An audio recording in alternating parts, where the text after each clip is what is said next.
রমাদান আসতেছে না, রমজানে সাহারি খাওয়ার সময় আপনারা তাহাজ্জুদ করে নেবেন ফজরের আগ দিয়ে, পারা যাবে না? ওই টাইমে আল্লাহর রহমত বরকত খুব বেশি আল্লাহ নাযিল করেন। আল্লাহ প্রথম আকাশে তখন নেমে আসে, সুবহানাল্লাহ পড়েন, আর ডাকতে থাকে, এই কার কি লাগবে চাও, কার কি লাগবে। উনি ডাকে দেওয়ার জন্য, আমাদের চাওয়ার সময় নেই, আমাদের চাওয়ার সময় নাই। কার কি লাগবে ওই সাহারির সময় তাহাজ্জুদ করে আল্লাহর কাছে চান, আপনার মনোবাসনা সব পূর্ণ করে দিতে পারে কে? কোরআনে ঘুমের কয়েকটা আরবি আছে, ঝিমুনি ভাব যে আসে এটাকে আরবিতে বলে নুআস। অনেক সময় গাড়িতে বসে থাকলে এরকম ঝিমুনি আসে না, এটার আরবিতে কি বলে? নুআস। আর হালকা সামান্য ঘুম, যেই ঘুমে মানুষ ঘুমায় আবার আশেপাশে কে যেন কথা বলে শোনাও যায়, এরকম একটা পাতলা ঘুম আছে না নাই? এটাকে ইংরেজিতে বলে পাওয়ার ন্যাপ, এটারে বলে সিনা, এটারে কি বলে? আর সিম্পল ঘুম আমরা যেটা রাতে ঘুম দেই এটার বলে নাউম, এটার কি বলে? এই সিনা আর নাউম কোরআনের এক আয়াতে আছে না নাই? আয়াতুল কুরসির ভিতরে লা তাআখুযুহু সিনাতু ওয়ালা নাউম, আল্লাহর সিনাও নাই, আল্লাহর নাউমও নাই। তাহলে একটা পেলাম নুআস ঝিমুনি, আরেকটা পেলাম হালকা ঘুম সিনা, আরেকটা পেলাম স্বাভাবিক ঘুম, এটার বলে নাউম, আরেকটা আছে গভীর ঘুম, এটার বলে হুজুদ। এটার কি বলে? সবাই আওয়াজ করে বলতে হবে, এটার কি বলে? হুজুদ। এটা কখন হয়? রাত ৩টার পরে হয়। আহারে কি আরামের ঘুম, কম্বল টাইনা টাইনা ঘুমাইতে মন চায়, অ্যালার্ম বাজতে থাকে, অ্যালার্ম আরেক দিকে ফলাইয়া মজার ঘুম আর নাক ডাকে, আছে না নাই? শেষ রাতের মজার ঘুমটাকে আরবিতে বলে হুজুদ। এই হুজুদের ঘুমকে স্যাক্রিফাইস করে যে নামাজ পড়া হয় ওই নামাজটারে বলে সলাতুল হুজুদ বা সলাতুল তাহাজ্জুদ। পড়েন সুবহানাল্লাহ। ওই নামাজটারে আল্লাহ বড্ড পছন্দ করে। ওই নামাজ যারা পড়ে তাদেরকে কাছে টেনে নেয় কে?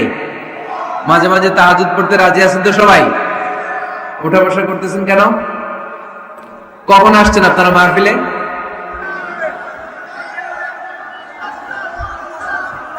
সকাল 10টায়। এত আগে কেন? জায়গা পাওয়া যায় না। এই সব মাহফিলে অবস্থা। পীরগঞ্জে জিজ্ঞেস করলাম কখন আসছেন, গত রাত্রে। তাই বললাম ঘটনা কি? গত রাত্রে কেন? জায়গা পাওয়া যাবে না। আরেক দল বলতেছে ফজর থেকে। তো ফজর থেকে একজন লোক বসে থাকতে পারে? আলোচনা শেষ করে দেই, কষ্ট হয়ে যাচ্ছে আমাদের। শেষ করে দিন।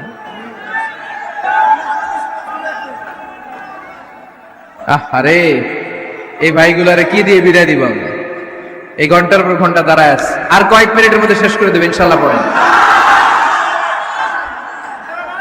আল্লাহর নৈকট্য পাওয়ার ৩ নম্বর নফল ইবাদত হচ্ছে দোয়া করা। কি করা? দোয়া করতে রাজি আছেন তো সবাই? দোয়া কিন্তু অনেক পাওয়ারফুল। আর দোয়া মুখুল ইবাদা, দোয়া হচ্ছে ইবাদতের নির্যাস। যে দোয়া করলো না সে কিচ্ছু করলো না, ঠিক কিনা? যার দোয়া মিস তার সব মিস, ঠিক কিনা? এজন্য নামাজের মধ্যে আমরা দোয়া করি। সূরা ফাতিহা হচ্ছে সূরাতুদ দোয়া, দোয়ার সূরা। একটা দামি দোয়া আমরা সালাতে পড়ি, আমরা অর্থই জানি না। দোয়াটা হচ্ছে ইহদিনাস সিরাতাল, সবাই পড়েন ইহদিনাস সিরাতাল। আমি যদি কোনদিন পথ ভুলে যাই, হাত ছানি দিয়ে কাছে নিও, মমতার বন্ধনে আমায় বেঁধে সব ভুল ক্ষমা করে দিও। আমি যদি কোনদিন পথ ভুলে যাই, হাত ছানি দিয়ে কাছে নিও, মমতার বন্ধনে আমায় বেঁধে সব ভুল ক্ষমা করে দিও। চিল্লায় পড়তে হবে আমিন। ইহদিনাস সিরাতাল মুস্তাকিম। আল্লাহ আপনি আমারে সরল সঠিক পথ দেখান, আল্লাহ আপনি আমারে সোজা পথ দেখান, কোন বাঁকা পথে আমাকে নিয়েন না। বিশ্বনবী খেজুরের ডাল ভেঙে মরুভূমিতে একটা ডাক দিলেন সোজা, বললেন এটা সিরাতুল মুস্তাকিমের পথ। আর ডানে বায়ে ছোট ছোট আর অনেকগুলো দাগ টানলেন। বিশ্বনবী বললেন এগুলো শয়তানের পথ, ডান দিকে শয়তান হাত ছানি দিবে, মাহফিলে যাইস না, বিপিএল এর খেলায় আয়। শয়তান এভাবে হাত ছানি দিবে, মাহফিলে যাবি না, হিন্দি সিরিয়াল দেখতে আয়। শয়তান ডানে বায়ে ডাকবে, মাহফিলে যাবি না, ওই যে কনসার্ট হয় কনসার্ট দেখতে আয়। কোরআনের মাহফিলে যাবি না, ক্যাসিনো খেলার ব্যবসা করতে আয়। ডানে বায়ে ছোট্ট ছোট্ট ডাক দিবে, কোরআনের আন্দোলনে যাবি না, বামপন্থীদের সাথে আন্দোলনে আয়। এরকম সিরাতুল মুস্তাকিমের ডানে বায়ে রাম আর বামপন্থীদের ডাক আছে না নাই? কোনটাকে মুসলমান যায় না। ডানে বাঁয়ে কোথাও মুসলমান মুভ করে না, মুসলমান চলে সোজা রাস্তায়। এই রাস্তার নাম হচ্ছে সিরাতাল মুস্তাকিম। চিল্লায় বলতে হবে রাস্তার নাম কি? প্রতিদিন এই রাস্তাটা আমরা আল্লাহর কাছে চাই। আমরা বলি ইহদিনাস সিরাতাল মুস্তাকিম, আল্লাহ সরল সঠিক সোজা রাস্তাটা আপনি আমাদেরকে দেখান। চিল্লায় পড়েন আমিন। এজন্য দোয়ার মতো দোয়া করতে জানলে ইটস লাইক এ মিসাইল, এটা হচ্ছে একটা মিসাইলের মতো, এটা মিসাইলের মতো। মিসাইল হামলা করলে যেমনি লক্ষ্য বস্তুতে যে ভেদ করবে, দোয়ার মতো দোয়া করতে জানলেও এটা লক্ষ্য বস্তুতে যে আঘাত করে, আল্লাহর আরশে যে নক করে। চিল্লায় পড়েন সুবহানাল্লাহ। এজন্য বেশি বেশি দোয়া করতে রাজি আছেন তো? সবার জন্য করবেন, নিজের জন্য করবেন, অন্যের জন্য করবেন। অনেকে বলে হুজুর আমার দোয়া আমি করবো, আরেকজনের জন্য কইরা কি লাভ? এরকম কথা অনেকের আসরা নাই। লাভ আছে। অন্যের জন্য দোয়া করলে ওই দোয়াটা আগে আপনার নিজের জন্য কবুল করে কে? উদাহরণস্বরূপ আপনি দোয়া করলেন, আল্লাহ আমার এই ভাইটা অসুস্থ, তুমি তারে সুস্থ করে দাও। তখন ফেরেশতারা বলে, আল্লাহ যিনি দোয়া করতেছে তার যদি কোনো অসুস্থতা থাকে আগে তারে সুস্থ করে দাও। সুবহানাল্লাহ পড়তে পারলেন না? আপনি যদি দোয়া করেন, আল্লাহ আমার এই ভাইটার কোনো টাকা পয়সা নাই, আপনি তারে ধনী বানিয়ে দেন। ফেরেশতারা বলে, আল্লাহ যিনি দোয়া করতেছেন তিনি যদি গরিব হয়ে থাকেন আগে তারে ধনী বানিয়ে দেন। এজন্য আমরা দোয়া করব। ইটস এ ওয়েপন, এটা আমাদের অস্ত্র। AK-47 আমাদের অস্ত্র না, তলোয়ার আমাদের অস্ত্র না, কামান মুমিনদের অস্ত্র না, ব্যালিস্টিক ক্ষেপণাস্ত্র আমাদের অস্ত্র নয়।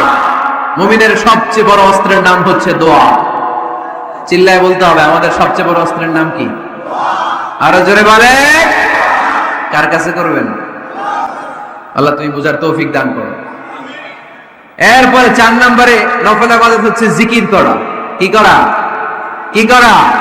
পড়েন সুবহানাল্লাহ, আলহামদুলিল্লাহ, লা ইলাহা ইল্লাল্লাহ, সুবহানাল্লাহ, আলহামদুলিল্লাহ, লা ইলাহা ইল্লাল্লাহ, লা ইলাহা ইল্লাল্লাহ, মুহাম্মাদুর রাসূলুল্লাহ সাল্লাল্লাহু আলাইহি ওয়াসাল্লাম। সবচাইতে আল্লাহর কাছে প্রিয় কথা 4টি। চিল্লায় বলেন কয়টি? 1 নম্বরে সুবহানাল্লাহ, 1 নম্বরে, 2 নম্বরে আলহামদুলিল্লাহ, 2 নম্বরে, 3 নম্বরে লা ইলাহা ইল্লাল্লাহ, 3 নম্বরে, 4 নম্বরে আল্লাহু আকবার, 4 নম্বরে। এই 4টা তাসবিহ পড়া যাবে? যাবে। আবার বিষ্ণুই বললেন, কালিমাতান হাবিবাতান ইলার রহমান, খাফিফাতান আলাল লিসান, সাকিলাতান ফিল মিজান। আল্লাহর কাছে 2টা বাক্য আছে বড্ড প্রিয়, জিহ্বায় উচ্চারণ করতে একেবারেই হালকা, কিয়ামতের দিন মিজানের পাল্লায় উঠিয়ে দিয়ে দিলে ওজন হয়ে যাবে সবচেয়ে ভারী। সুবহানাল্লাহ। দেখেন আমার নবীর কথার ওজন কত। 2টা বাক্য জিহ্বায় উচ্চারণে পাতলা বা হালকা, আল্লাহর কাছে বড্ড প্রিয়, কিন্তু মিজানের পাল্লায় রেখে দিলে ওজন ভারী হয়ে যাবে। এই 2টা বাক্যের একটা হচ্ছে সুবহানাল্লাহি ওয়া বিহামদিহি, সুবহানাল্লাহিল আযীম। আমার সাথে সাথে আওয়াজ করে পড়েন সুবহানাল্লাহি ওয়া বিহামদিহি, সুবহানাল্লাহিল আযীম। আবার পড়েন সুবহানাল্লাহি ওয়া বিহামদিহি, সুবহানাল্লাহিল আযীম। নামাজের পরে এই তাসবিহগুলো পড়ার দরকার আছে না নাই? 33 বার সুবহানাল্লাহ, 33 বার আলহামদুলিল্লাহ, 34 বার আল্লাহু আকবার পড়েন তো। এই ডান হাতের গিড়ায় পড়বেন, পারবেন? আব্দুল্লাহ ইবনে আমর ইবনে আল-আস বলেছেন, রাআইতু রাসূলুল্লাহি সাল্লাল্লাহু আলাইহি ওয়াসাল্লাম ইয়াকিদু আত-তাসবিহ বিয়ামিনিহি। আমি দেখেছি আল্লাহ রাসূল সাল্লাল্লাহু আলাইহি ওয়াসাল্লামকে ডান হাতের গিড়ায় তাসবিহ পড়তে। কোন সুবহানাল্লাহ। আর জিকির করবেন ভদ্রভাবে। উযকুর রাব্বাকা ফি নাফসিকা তাদাররুআ ওয়া খীফাতা ওয়া দুনাল জাহরি মিনাল কওল। জিকির করার পদ্ধতি নাম্বার 1, মনে মনে নীরবে নিঃশব্দে আওয়াজ করে লাফালাফি করে জিকির করা যাবে